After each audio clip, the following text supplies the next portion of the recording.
angels waging war in the unseen realm. Global events fulfilling biblical prophecy. Eternal life. What lies beyond mortality? From analyzing the paranormal from a biblical worldview to the discussion of cutting-edge science and technology, conspiracy, discovery, special investigative reports. Unafraid to explore the challenging issues facing humanity. Welcome to another edition of Skywatch TV.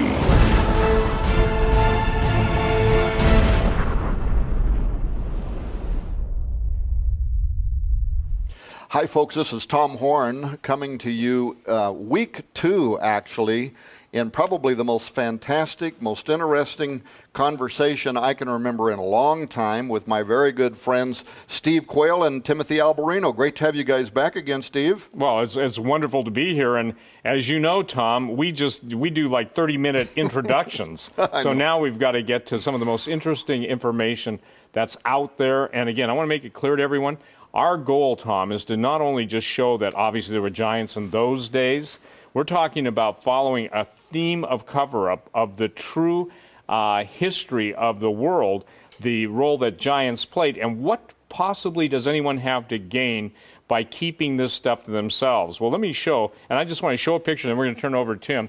This is an interesting picture that was drawn, an illustration by a pilot that came out of Afghanistan. And basically, he was talking about the dead giant, this particular giant, and this was a scene that was described to him by the military. Well, after this group of Marines was pretty much murdered and, let's just say this, eaten, the point being is they had to send a specialized team in there, and the actual letter that the pilot who flew the dead giant, 2005, out of Afghanistan is incorporated in the Long Walker's book, which we're going to throw in, make available to people. Right. Yeah, we're going to be making that book available to them for free. And I think that image is also partly part of the cover. On the cover, if I was to spread this out and essentially break the book, you'd see him on the ground there dead in front of a bunch of Marines. And I also understand that there's been some some threats against the life of the pilot or something like that. Absolutely. Yeah. And Tim can attest to that, because in both Sardinia and in South America, they were always followed, and I'll let him tell. But here's the central theme.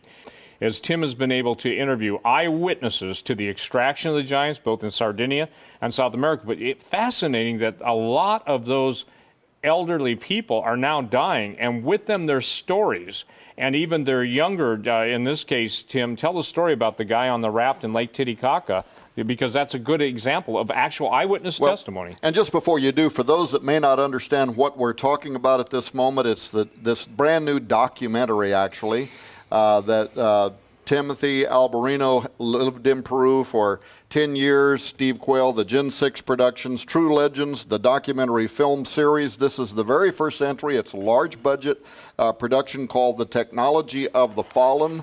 We already knew, based on some research, some of this information in Peru that's been available for some time, but then you went there, Timothy, and some very interesting things. I mean, I think God gave you favor because you're asking officials if they ever saw giants, if there was any proof. We talked about this on the last show, and they actually give you access to the historical library, from the 1500s that have the stories, the chronicles of the conquistadors talking about these giants, right, that were in the land, and you have that in the documentary film. Exactly. Yeah, and that's one of the fascinating things. People say, "Oh, there's no cover-up." Well, if there's no cover-up, then somebody explain to me why so many historians have poured over these documents in order to write the history of the conquest and have completely omitted all of this information about giants and giant bones. And the story from the historians is that, well, they disregard the bones because people were commonly mistaking mastodon bones and giant sloth bones for giant bones, which is false. That's on its face false, because in these documents, these guys are finding the heads. Mm-hmm. And there's no way anybody is going to mistake a mastodon skull with that of a human being. They're finding the heads. And not only that, the giants built villages, they built houses, they dug wells, especially in the case of the giants that landed on the peninsula of Santa Elena, which is now part of Ecuador. Those giants built houses and dug wells that during the time of the conquest and after, the remains of their houses were still there. So you're saying the giant sloth probably didn't build a house and drill the wells? Unless mastodons and giant sloths can build houses and dig wells, then we're dealing with giants. And I can imagine, though, some people watching this program, they're going to say this question, well, if there were giants in the earth in those days, I guess if you believe the Bible, then you believe this, right? What happened to the bones? Where'd they go? Well, exactly where we've always thought that they go. Exactly what we've always thought happened to the bones is what's borne out in the historical record. In fact, there's a Jesuit priest named Pablo Jose Arriaga, very famous guy, and he came over in the early 1600s into Peru, was sent by probably the Spanish, the Catholic Church operating in Spain. And his job was to exterminate idolatry in Peru. And he wasn't alone. He was also accompanied by what were called the visitadores, the official inspectors that came from the state of Spain, from the Kingdom of Spain, were accompanying him, and they were exterminating idolatry in Peru, along with the Inquisition, which was immediately established in Lima after the conquest of the Inca. And so as Pablo Jose Arriaga is going around getting rid of the natives' idols, burning their shrines and all this, they began to realize that the natives were worshiping the giants. And they weren't just worshiping little idols of the giants, they were actually worshiping the corpses of giants. And they had the corpses enshrined. And there's a story that Pablo Jose Arriaga, along with the official inspectors, this is well documented, went into a cave, found 3 massive giants and many dead bodies around the giants, which were sacrificed to the giants. The giants were dead. It was their bodies, possibly mummified. And these giants seem to have had elongated skulls, which is interesting because the natives say that those were their progenitors. In other words, the giants were the progenitors of the natives, and the natives worshiped the giants. And these giants were massive, definitely over 15 feet tall, possibly up to 30 feet tall. They were burned. Why were they burned? Pablo Jose Arriaga and the official inspectors were exterminating idolatry. They were worshiping the giants. They burned the bones. They incinerated them. But many of the bones also went to Lima and ended up in the office of the secretary of the Holy Inquisition. We're talking about the Spanish Inquisition, so the worst kind of Inquisition, which is obviously a branch of the Vatican itself. And so, as we found in Sardinia, and as we've believed for a long time, the bones are incinerated when they're found, or they're sent to the Vatican. Well, it seems like there might be also a little bit of this Inquisition still going on, because as I understand it, while you were over there on this trip, you were followed. There was maybe some presence, the Vatican presence there remaining to this day. Everybody, Tom, that Tim spoke to always was looking over their shoulder. They were always basically aware of the unseen presence, even in talking about helicopters coming in and excavating the bones of the giants. One of the gentlemen, I won't use his name to bring any heat on him, but they were deathly afraid of that unseen hand. Ladies and gentlemen, they do not want you to know the true history of the world. They who control the history of the world control the future presentation of whatever they want. It's kind of like a giant Hegelian lie. It's like the Smithsonian. Why does the Smithsonian cover up all of the artifacts? And why are people today, Tom, who unearth giants threatened? The most dangerous thing to the people in the world that want to bring about the alien deception is the truth. So the very people that believe they inherited that genetic bloodline, meaning the controllers of the world, Illuminati, globalists, or whatever, they are ready to launch, to thrust under the earth, the most devastating, I would say, lie, the biggest lie in history. And unfortunately, a lot of people are going to believe it. So this is what the expedition, this is what True Legends, Technology of the Fallen, this is what, by the grace of God, either our 9th or however many episodes we have to produce. This is what it's all about. Now, as I understand it, too, by the way, the conquistadors with the sword, we talked about that in the first program. They pushed the sword through the eye to the back side of the head. You were able to estimate that would have been about 30 to 32. And let me just do this, too, because we're down here. The fact is that you hold that, This is a sword. Again, this is a forgive me. It's a Shell-hilt rapier. Yeah, cup hilt rapier. And even the design of this was carried into the later sword, but 41 inches this blade is. And if you get the feel for that, you've got to understand how big the head was. The head on a 36-foot giant was 6 feet from the neck to the top of the cranium, and that was, they were also, those giant skulls were also very, very, what's the word? They were elongated skulls. And you have a friend now in Hollywood, and there's a company there. You're actually having them recreate this 6-foot tall, 40-inch wide skull, right? Absolutely, because it's really difficult for people to even embrace that. And again, when I updated Genesis 6 Giants, the second volume, I incorporated the oldest known documents that I could find, and what I found still wasn't even on the level of the accuracy of the conquistadors. So what's important for people to understand is this. When we went to Sardinia, I just asked Tim when we were taking a break, I said, how long did it take us to pull that expedition together? He said about a week. When we get leads, we want to follow them because obviously there are people that want to shut us down. And when Tim and the crew were explaining who they were followed by in Sardinia, you'd swear the guy watched Raiders of the Lost Ark and didn't know how to dress himself, okay? Meaning that it was just the classic, I don't think he had the same manners. But share with this, Tim, share with them why Sardinia and explain the whole situation with Francis Bacon. So let me interrupt just for a moment, Steve, because I do want to talk about Francis Bacon. I actually want to know, you get into Sardinia, there's evidence there of this, this whole global story about Atlantis and all of that. And if we get time, I do want to cover that. But I had a couple of questions for you. One, when do you think Pumapunku was actually constructed? And tell me about what you found there. Well, we simply concur with the Inca and with the conquistadors and with the chroniclers who first came on, the first Westerners really to come upon Tiwanaku and Pumapunku.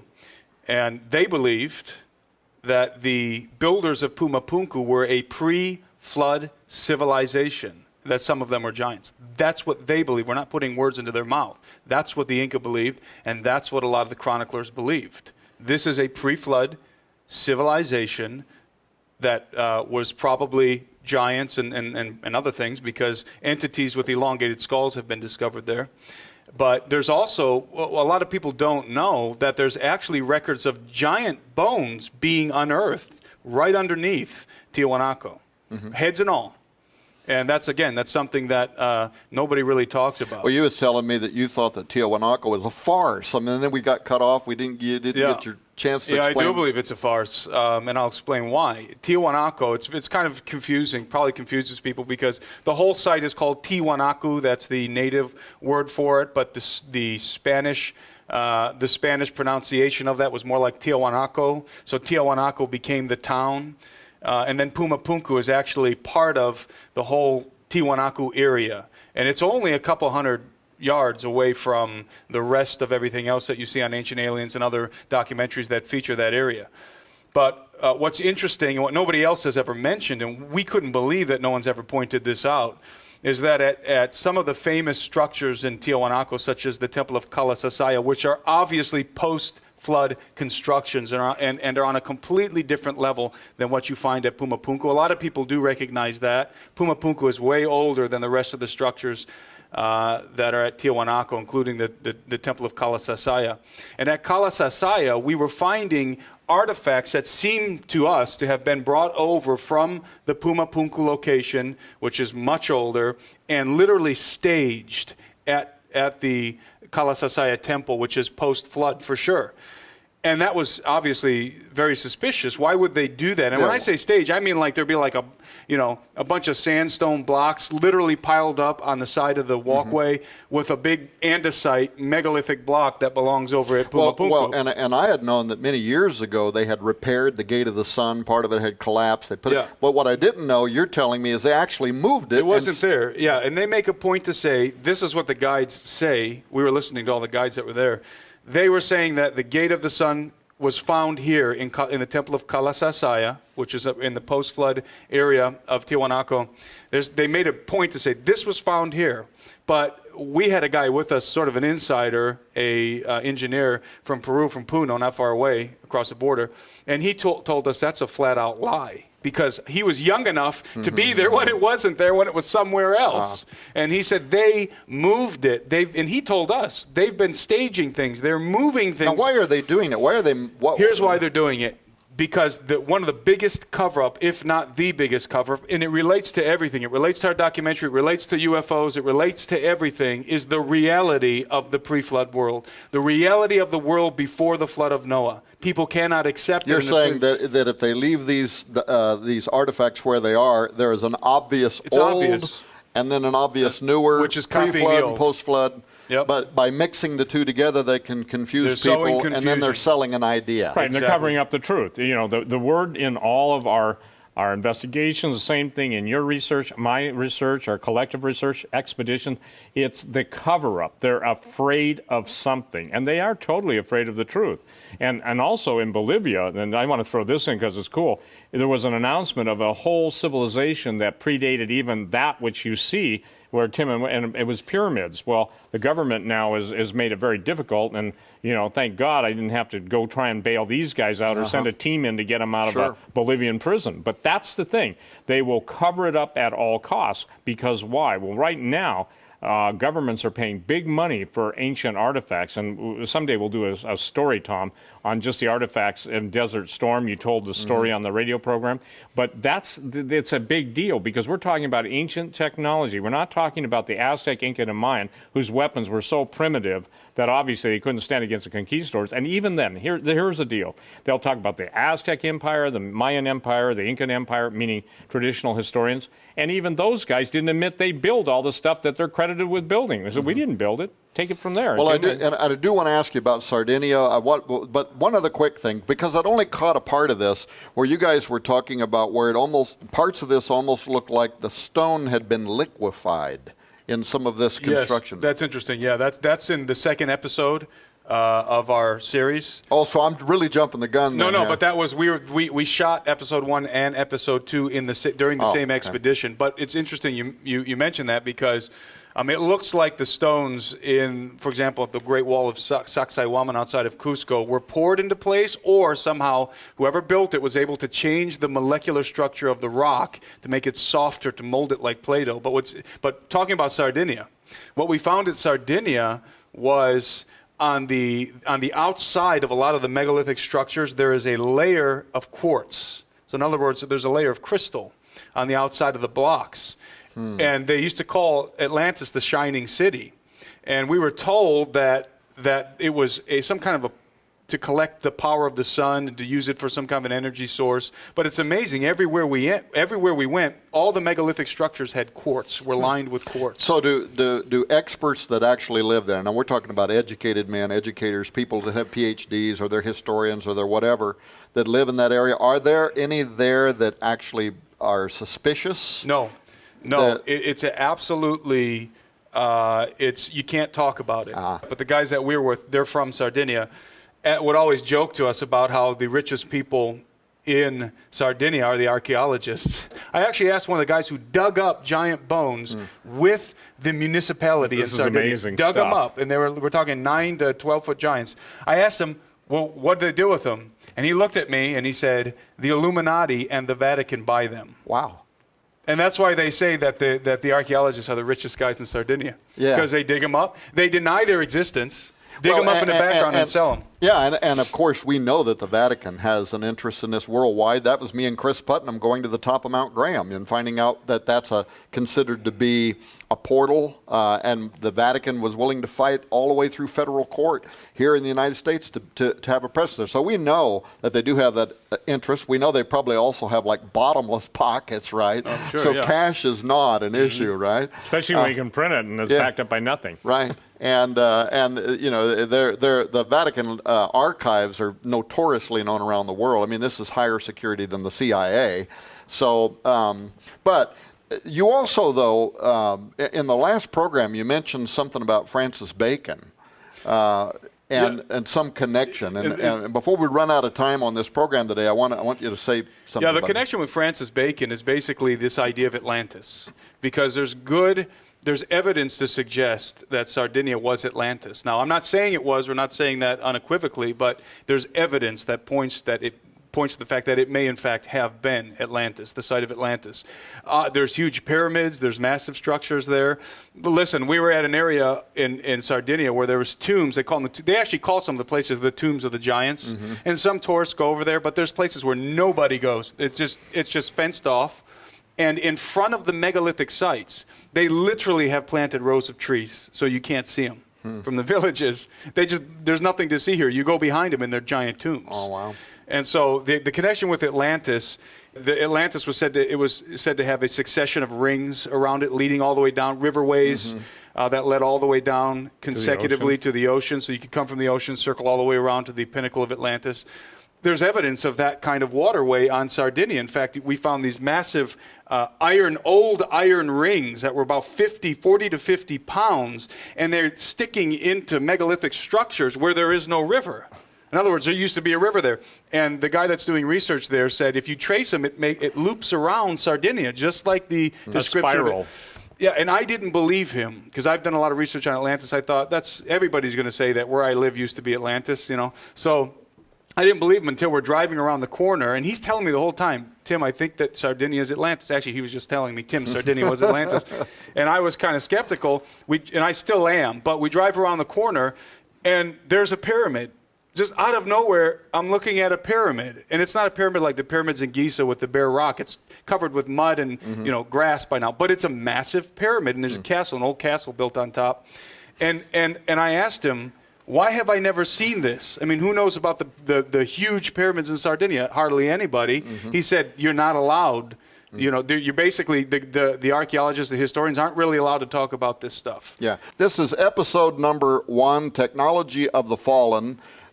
True Legends. It's a brand new documentary series. As I understand it, the first project was fully funded, and I won't tell you how much money it took for them to do this, but it was a lot of money, and thank goodness that they were able to come up with it. We're making this available to you. We're the first ones that are doing televised programs on this for $24.95.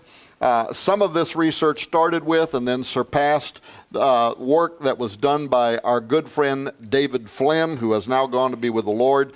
You can get this by itself. You can get the two of these together for $39.95. That's a $60 value, but during these programs, you can get those two together. On the next program, we're going to be talking about, Steve, your books, these things could be used for doing exercises. They're always so big.